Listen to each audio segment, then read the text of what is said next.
Good morning. We have a few announcemements to make this morning. First of all, the Board of Trustees has voted to make mask wearing completely optional, at least for the time being, and if we need to adjust our policies, we're prepared to do so quickly. We have good ventilation with windows and doors open. For our friends watching from home today, we have attached this morning's order of service to Friday's weekly email, so you can download that and follow along. Also, before we get started, if you'd like to light a candle or chalice along with us here, please go and get one now so that we can do the ritual together. This afternoon here in the sanctuary is the Yom HaShoah program. This is a joint program of the Gloucester Meeting House Foundation and Temple Akavat Akim to mark Holocaust Remembrance Day. This will take place today at 3 p.m. here in the sanctuary. And now I'd like to invite Holly to come forward.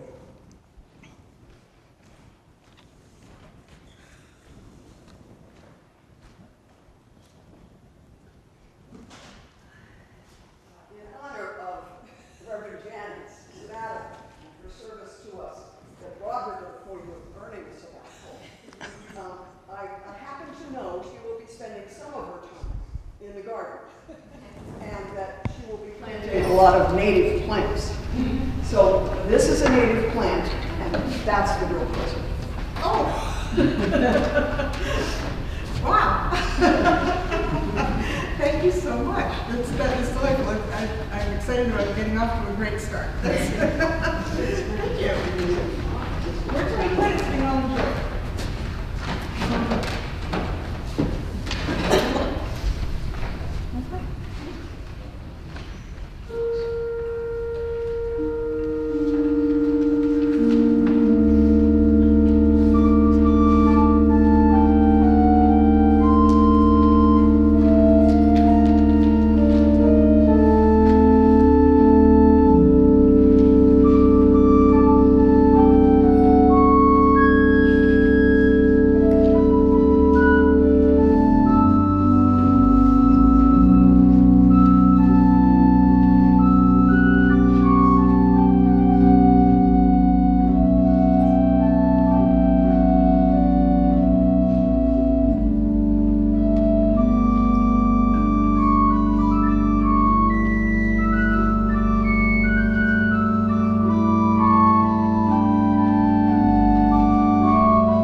Good morning. Welcome to the Gloucester Unitarian Universalist Church on this gorgeous morning. It is May 1st, which is also Beltane in Earth-centered traditions. And today marks the day that is halfway between the spring equinox and the summer solstice. And so in the Earth-centered traditions, this is because it's seen as the start of the growing season, it's seen as the first day of summer. Those of us around here are kind of hoping spring might show up first, but we will get there. But at any rate, a very warm welcome. Everybody who's visiting this morning, we're delighted to have you. And if you'd like to get to know us better, we invite you either to sign the guest book in the vestibule or to fill out one of the yellow cards that you see on the backs of the pews. We can add you to our email list or help get you connected. And you can just drop that in a collection plate as it comes by later. So let's see. As you heard, it's rather an important day for me. This is the last time I'll be with you for 3 months. And this is a little hard because we've had to shut down twice, and it just feels as though we're getting our momentum going again. But I just wanted to talk about this for a quick minute and say that we've done very careful planning. The services are all arranged for the 3 months, and everything will work out great. And I'm very grateful to everybody for the time. And I'll be looking forward to seeing you again. I'll be back August 1st, and I understand that the first garden visit in August is going to be at my house, so so I'll hope to see you as soon as possible. But during this time, I won't be responding to emails or phone calls or texts. So just so that that's clear. But as I said, I'll be so looking forward to seeing you when we get back. And I think, let's see. So today we're welcoming a new member. And we're having a party afterwards. I hear there will be cake. So please feel free to join us afterwards for a little bit of a party. We haven't had enough parties in the last 2 years. We're having one today. But with that, let us deepen our hearts and our spirits for worship.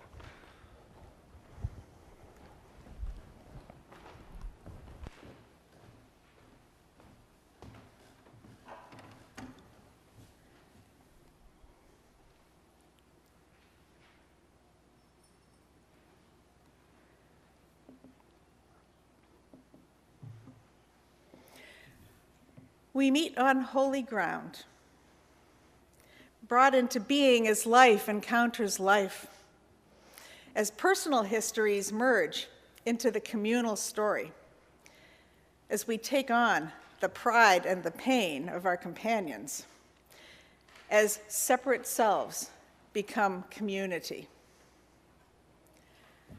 How desperate is our need for one another, our silent beckoning to our neighbors, our invitations to share life and death together, our welcome into the lives of those we meet, and their welcome into our own. May our souls capture this treasured time. May our spirits celebrate our meeting in this time and this space, for we meet on holy ground. Come, let us worship together. Our opening hymn is in the gray hymnal, number 360, Here We Have Gathered. And I was saying earlier, it's a hymn we haven't been able to sing in a long time because we haven't been gathered.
In the Unitarian Universalist faith tradition, we enter into worship with the kindling of our chalice. The chalice represents the embrace of the community holding us, and the flame represents our search for meaning and justice and love.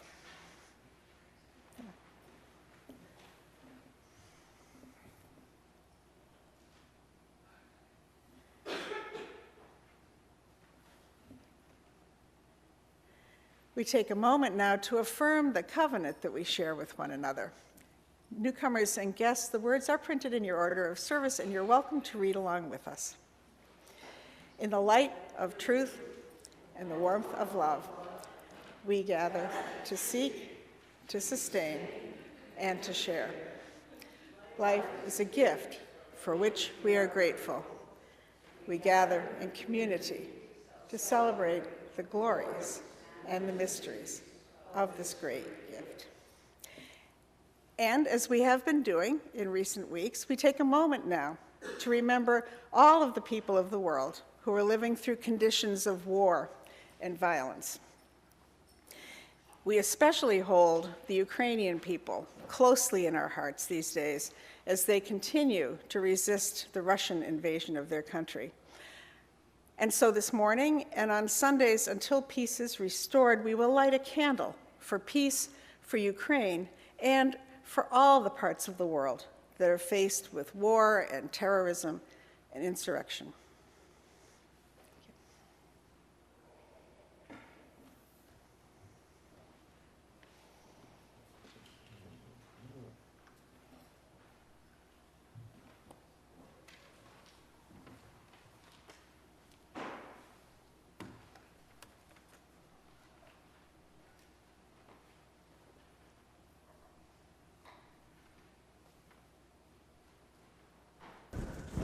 Our hunger to belong is the longing to find a bridge across the distance from isolation to intimacy. Everyone longs for intimacy and dreams of a nest of belonging in which one is embraced, seen, and loved. Something within each of us cries out for belonging. Each one of us journeys alone to this world, and it is our nature to seek out belonging. The deepest nature of the soul is relationship. There is a lovely balance at the heart of our nature. Each of us is utterly unique, and yet we live in the most intimate kinship with everyone and everything else.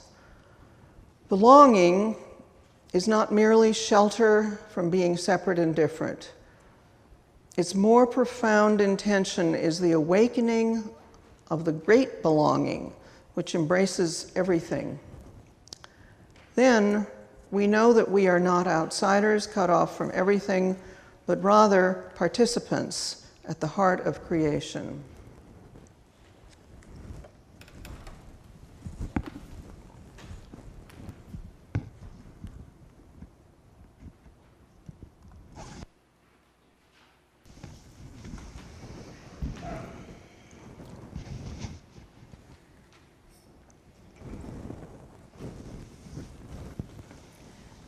The deepest nature of the soul is relationship.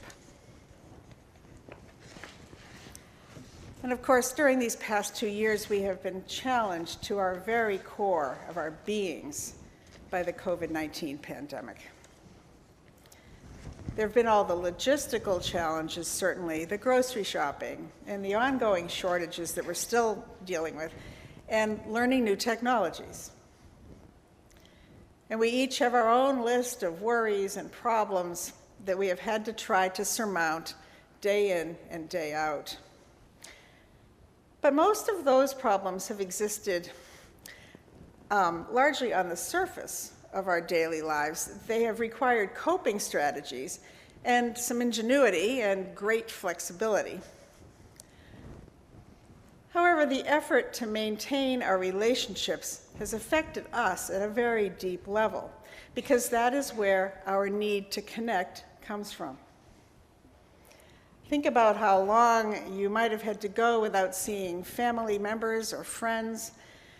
I think of people who couldn't visit new grandchildren, And I think of holidays, and speaking for myself, the impact of spending more than one holiday completely alone. I've said a few times to friends that sometimes it feels as though a well inside of me was emptied and that I'm finding it hard to fill it up again. I crave seeing my children more than I ever have before. And I think that it's that in that effort to refill that empty space that was created. And so it has been a very hard time because this isolation affected us right at that core level, on the soul level. We humans yearn for relationships. We seek connection, for the opportunity to belong to something outside of ourselves, larger than ourselves.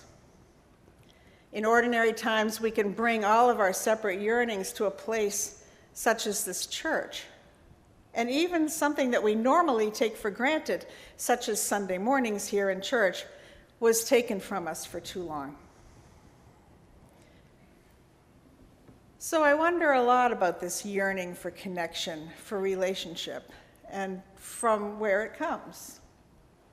And my best answer is that it comes from love.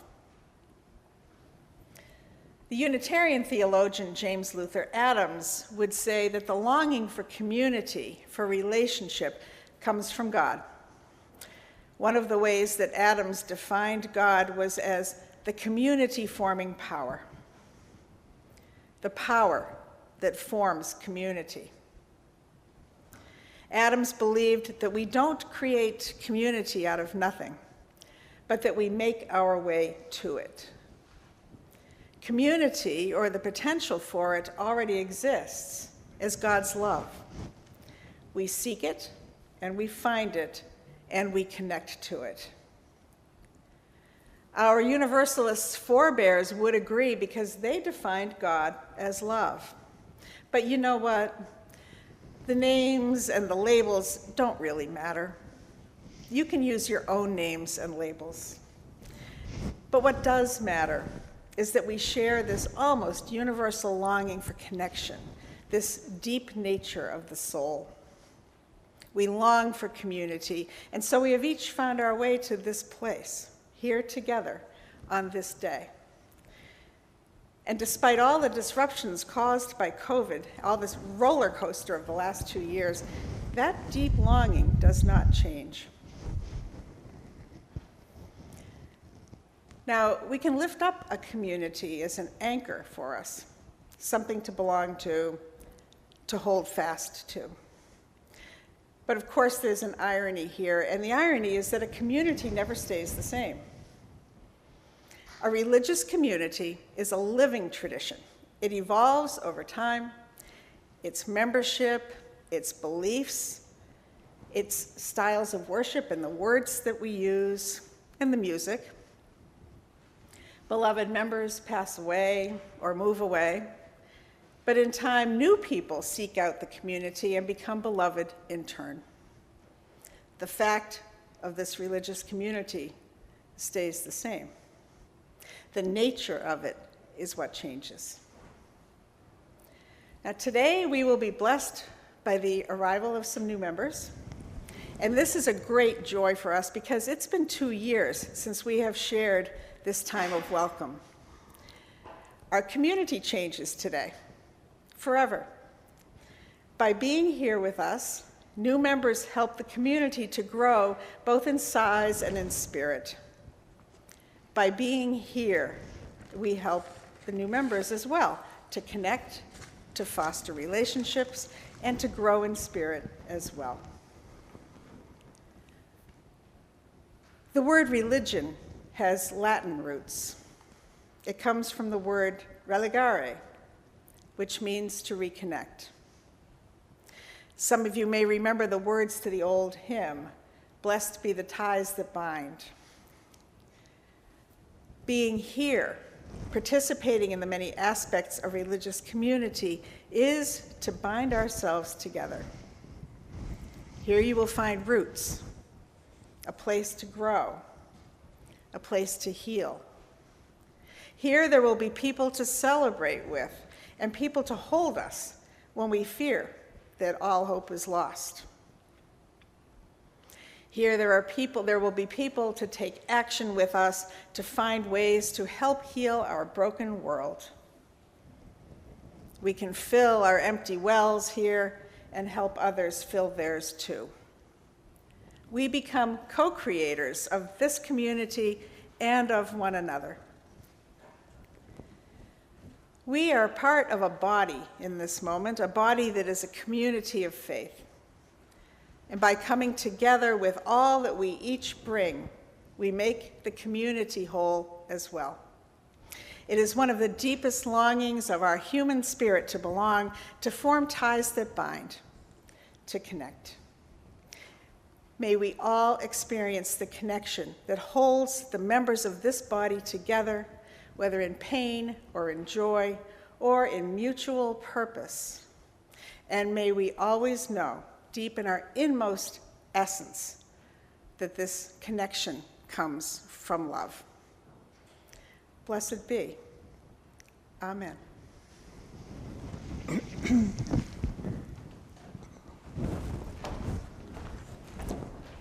So, I want to invite our new member, Gail, to come forward.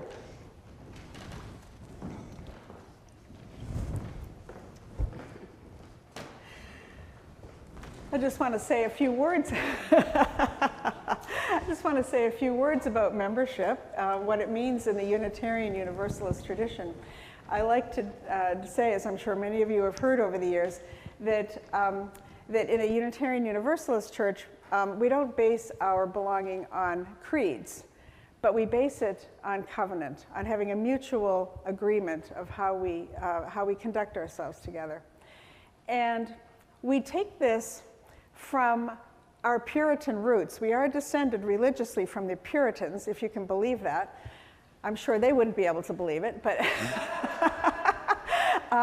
but the Puritans were intentional about coming to this country and creating a church that was based on covenant, and so that we have carried through all these centuries later. So what is important here when a person joins this community is that we make promises to each other. And the way that we word the promise is to say, and these are words coming all the way back from the 1600s, that we will walk together through life and support each other through life. And so that is what we will, we will be making a promise to Gail in just a few minutes here to walk together with her as she joins our church. So okay, what's next? That's right, Peggy. Okay, today we welcome into membership Gail Stevie.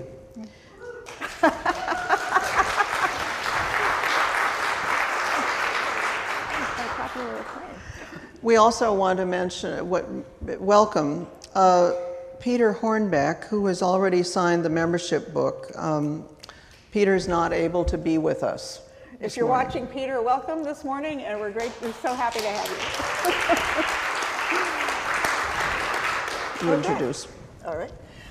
So this is Gail Stevie, as clearly many of you know. And Gail and her husband Jim, who signed the book quite a while ago, have returned to the Gloucester area. After living here for many years, they left as Gail was called to serve different UU churches in first Salem and then Minnesota, and then most recently down in Nashville. But now that it's retirement, they have returned here to Gloucester, and we are so delighted to have them with us here today and every day. So welcome Gail. And let's see, I think it's time for you to sign the book. So you sign it here and date it, and then print your name. So.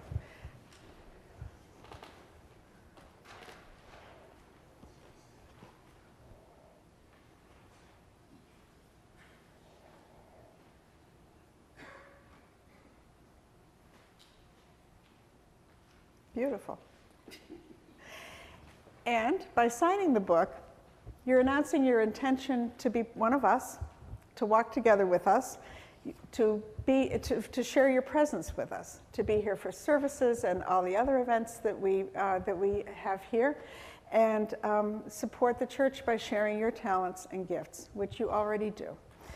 And today you have just become part of church history by signing this book. If folks want to come up and see the book when after the service ends.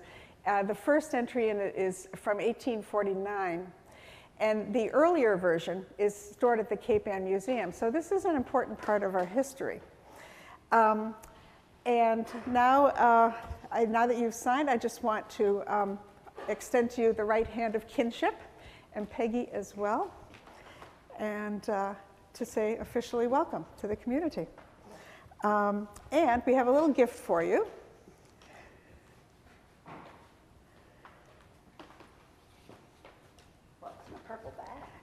Yeah, exactly. I kind of figured, yes. Do you want to open it? Only if you want to. I think it'd be fun if you opened it. It's kind of special. And I'll have to explain what it is, because you won't be able to see it. But It's got a chalice on it. so now this is homemade soap made by our colleague and friend, the Reverend Heather Janulis, who's the minister at my home church. And in the course of the last few years, particularly during the pandemic, in a need to do something that was cleansing, she has taught herself how to make soap. I'm going to be clean. And she's made some bars of soap that are stamped with a UU chalice. So it's a perfect gift for a new member. So enjoy it. And I've had these for 2 years and I haven't been able to give one to anybody, so I'm beside myself. So now, at this point, I would like to invite the members of the congregation to stand as you are able, and to read the words that are printed in your order of service. Okay.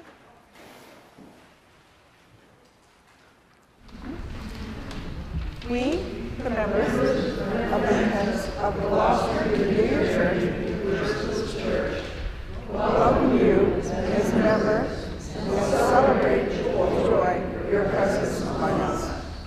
We covenant to walk with you as we seek to grow spiritually and to go out to heal our broken world. We promise you our support and our encouragement as we share in the hopes and in the ministries of this historic liberal church. Together, may we continue to grow in wisdom, love, and compassion, and be witness to the holy in our world. And so let me introduce our newest member, Gail Stevie. Thank you. You're very welcome. The benefit of kinship.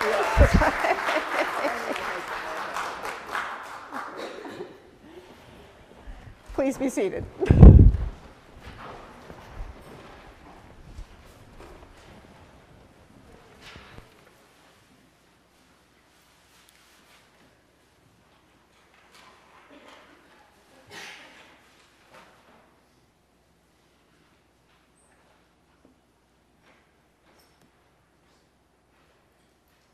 This feels like a nice time for a prayer. I invite you now into a time of prayer to be followed by silent meditation.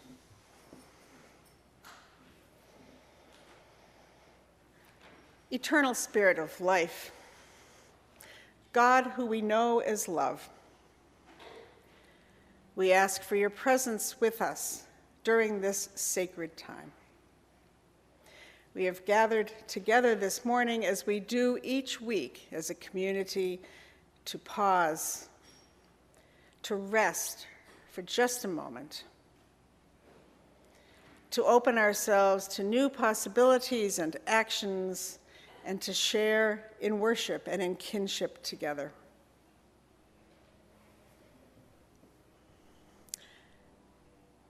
May we remember in this moment all that draws us together. Remember what it is that we seek, and remember what it is that binds us into this community of caring. In this peaceful moment, may we be mindful of all the beauty and the meaning that surrounds us and flows through our lives each day, even in the times of sorrow and pain that come to us all.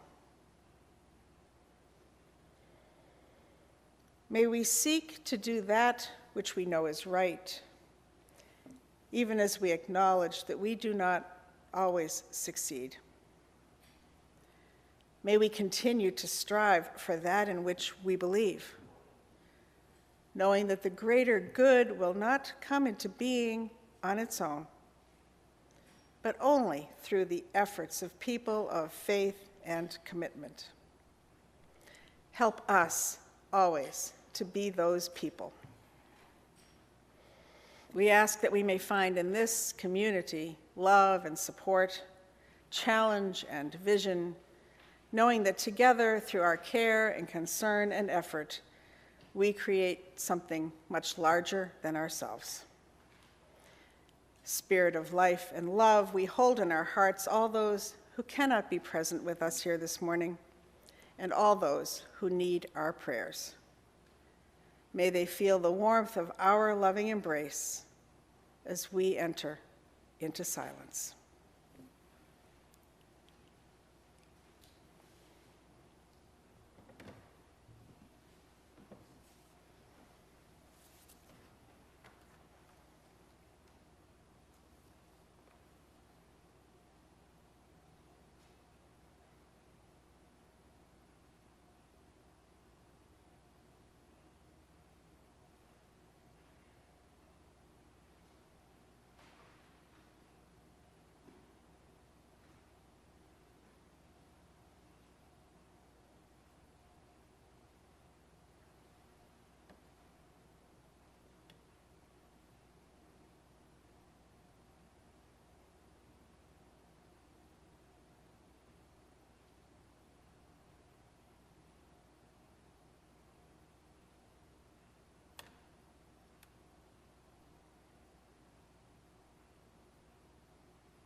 This is a poem called Lilies by Lynn Unger.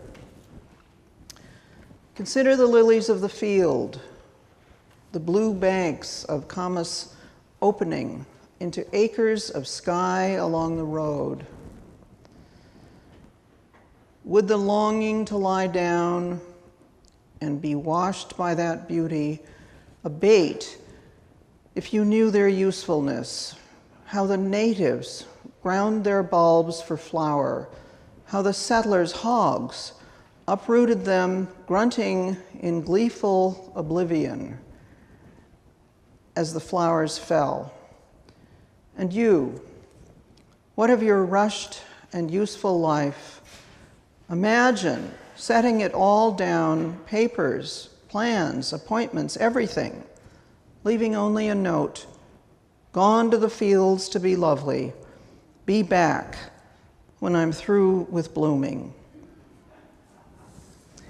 Even now, unheeded and uneaten, the Camas lilies gaze out above the grass from their tender blue eyes. Even in sleep, your life will shine. Make no mistake, of course, your work will always matter.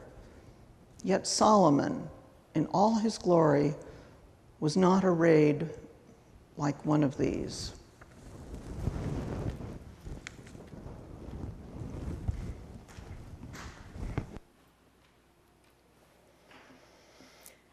We gather in community each week to seek meaning in our daily lives, to pause to worship the highest that we know.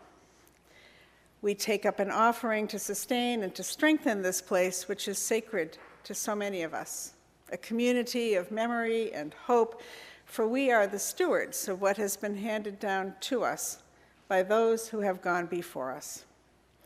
To support this church and all of its work in the wider world, this morning's offering will now be gratefully received. Blessings on the givers and upon your gifts.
Even in sleep, your life will shine.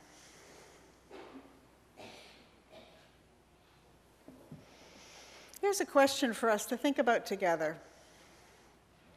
If you're not busy, if you're not actively producing something, do you feel valuable? I hope you can answer yes to that question. But I suspect that hearing it, many of us might squirm just a little bit while we're thinking about it.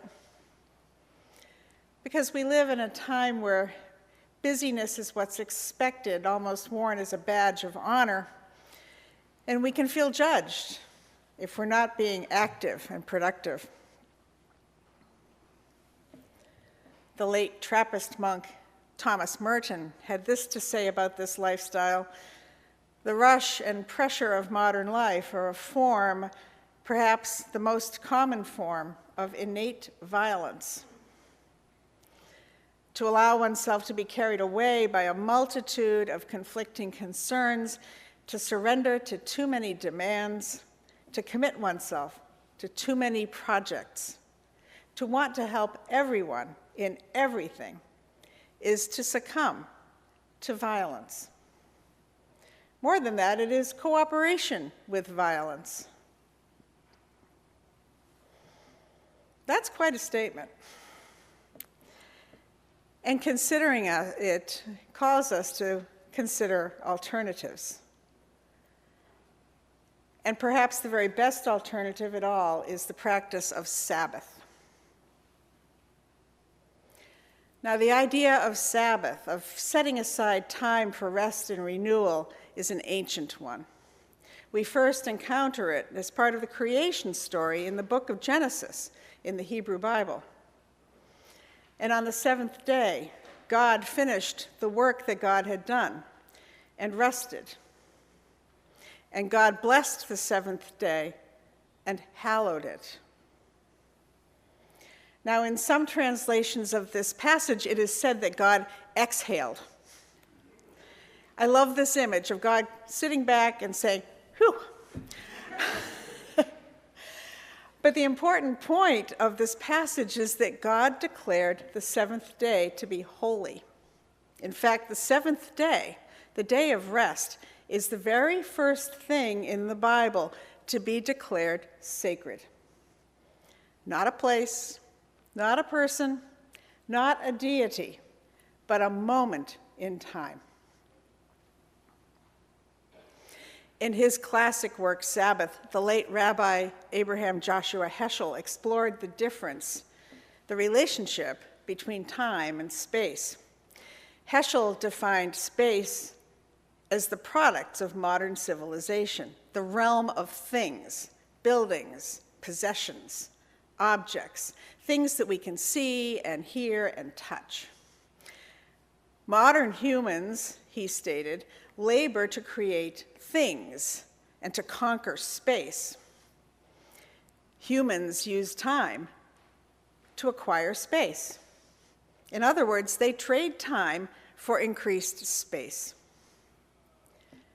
But time, according to the Bible and to Heschel, is what is considered holy and sacred, not the things that exist in the spaces we create. If we are not careful, we continue to trade time for more space, for more possessions, or more accomplishments. It's a continual trade-off, and the trade-off can become unbalanced. The products of space, the physical objects or accomplishments, can become more important than our sacred time. The practice of Sabbath is a way to hold time and space in balance. It is a way to resist the headlong effort to acquire all those things of space, the possessions, the skills, the wealth. It is a way to reconnect with time as sacred and as holy. Heschel put it this way: the meaning of Sabbath is to celebrate time rather than space. 6 days a week, we live under the tyranny of things of space. On the Sabbath, we try to become attuned to holiness in time. Sabbath, then, is not simply a day off. Author Wayne Muller writes that Sabbath is the presence of something that arises when we consecrate a period of time to listen to what is most deeply beautiful, nourishing, or true. It is time consecrated with our attention, our mindfulness, honoring those quiet forces of grace or spirit that sustain and heal us. Consecration. To consecrate means to make something holy. This goes beyond the basic idea of taking a day off. To observe a Sabbath is to consciously step away from the demands made by the things that we can hear and see and acquire, to resist their call and to step toward a better balance with time.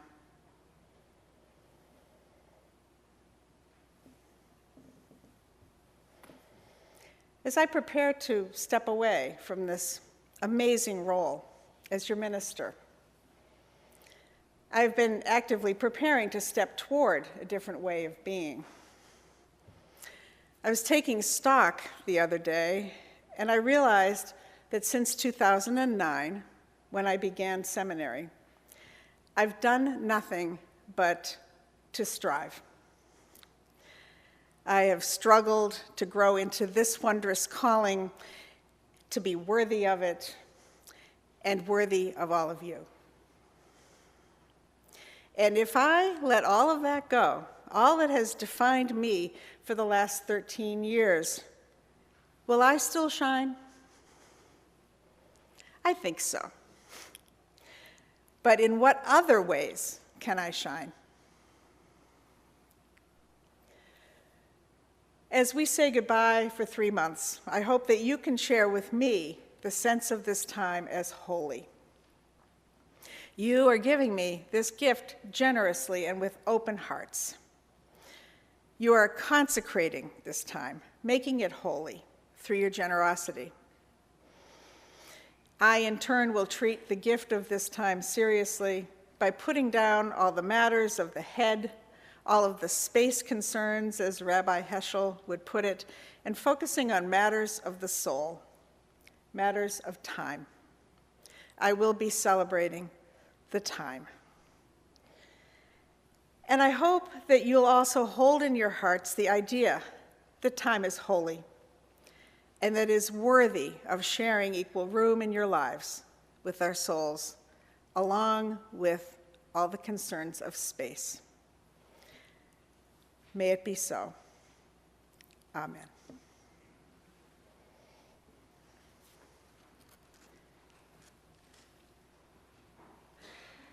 I invite us now to say together the Unison Prayer that is printed in your order of service.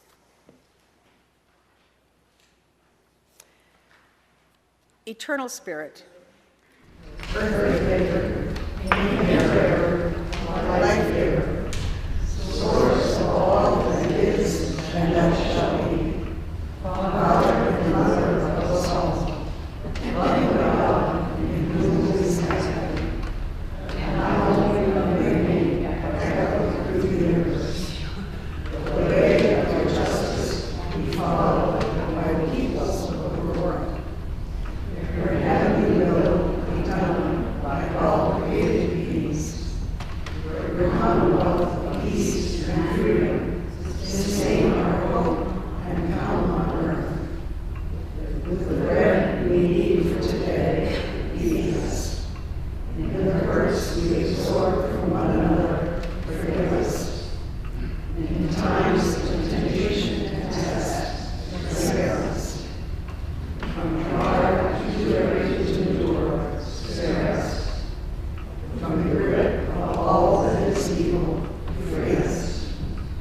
For you reign in the glory of the power that is love, now and forever. Amen. Our closing hymn is number 295 in the gray hymnal, Sing Out Praises for the Journey.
as we prepare to leave this time made sacred by our presence and by the connections and relationships we create here together, I leave you with the words of Unitarian minister A. Powell Davies. What are we, any of us, but strangers and sojourners, forlornly wandering through the nighttime until we draw together and find the meaning of our lives in one another, dissolving our fears in each other's courage, making music together, and lighting torches to guide us through the dark. We belong together. Love is what we need, to love and to be loved. Let our hearts be open, and what we would receive from others, let us give. For what I have given still remains to bless the giver, when the gift is love. May you go with love and in peace. Amen. And now I invite you, if you're at home, to hold up your candle, and together we will blow them out as we say the words to extinguish our chalice. We extinguish this flame, but not the light of truth, the warmth of community, or the fire of commitment. These we carry in our hearts until we are together again. Our service has ended, our service is beginning. Go in peace, return in love. I love you. Amen.